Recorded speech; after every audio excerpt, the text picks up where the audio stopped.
A SCADA system is a collection of both software and hardware components that allow supervision and control of plants, both locally and remotely. A DCS is also a collection of components used for the same purpose. These similarities may lead you to ask then, are they essentially the same? To answer that question, let's look back to the fundamentals of both systems. Remember to click subscribe and the little bell, and you'll receive notifications of new Tech Reveals videos when they become available. So, you'll never miss another one.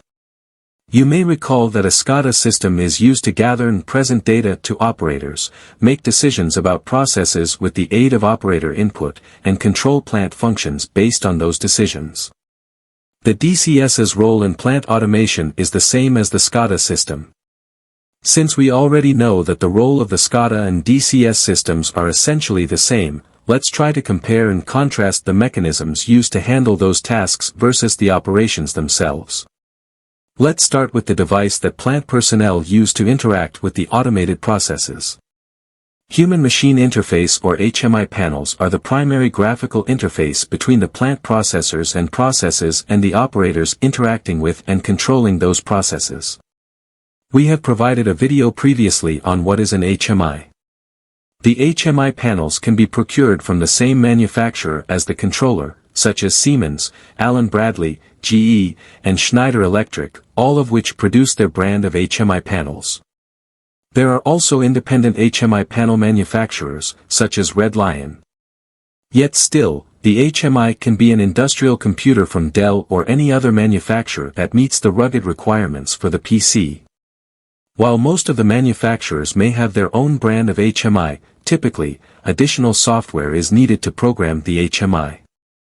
In the case of Siemens, WinCC software, Allen-Bradley requires Factory Talk View, Schneider needs Vigio Designer or Cytect, and so on.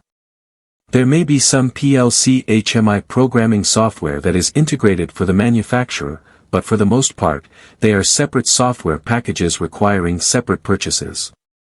Having the same vendor of PLC and HMI may seem to be an advantage, but as noted, the requirement for additional software is definitely not beneficial. You would also think that using the same manufacturer would allow you to have the tag database of your processor available for use in the HMI. Not necessarily true. Some vendors do have drag and drop capabilities, such as GE. However, most of them require exporting and importing, while others require the creation of the tags entirely from scratch. HMIs are primarily used in small-scale automation environments. When you have larger-scale systems, the interface with the plant process is typically a desktop computer. This computer requires its own software package, such as Intellution or iFix, Wonderware, or VT SCADA, to name a few. While a SCADA system has HMIs or computers that are not necessarily of the same manufacturer, the DCSs have graphical interfaces that are typically integrated within the DCS system.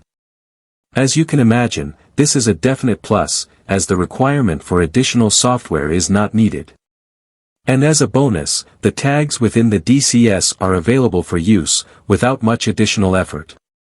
Based on the interface descriptions of SCADA and DCS, clearly the DCS has the advantage in this category.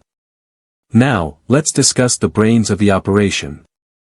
Within the SCADA system, there may be PLCs and RTUs. As you are aware of by now, these components require programming in order to execute commands essential to plant operations. Earlier in automation history, there may have been thousands of lines of code to run a single process in a plant. As the years have gone by, more and more ways to consolidate and reuse code have been implemented. This reusable code still needs to be written in a format that is used by the controller. Custom function blocks, add-on instructions or AOIs, etc., written in the controller by a programmer. Once written, the code can be instantiated any number of times for use within the controller.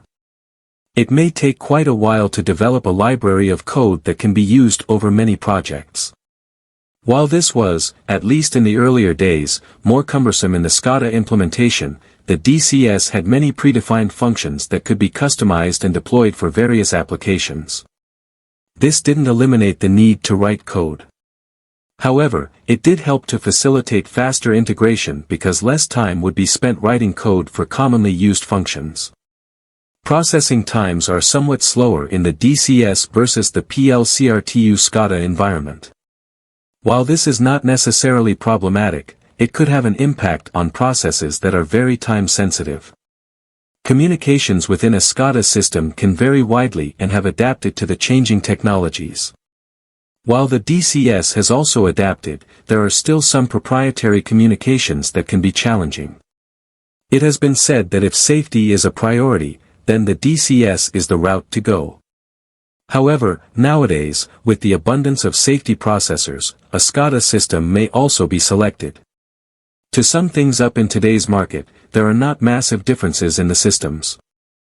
DCSs have integrated operator interface software with tag databases, while SCADA requires you to purchase additional software and build or import your tags.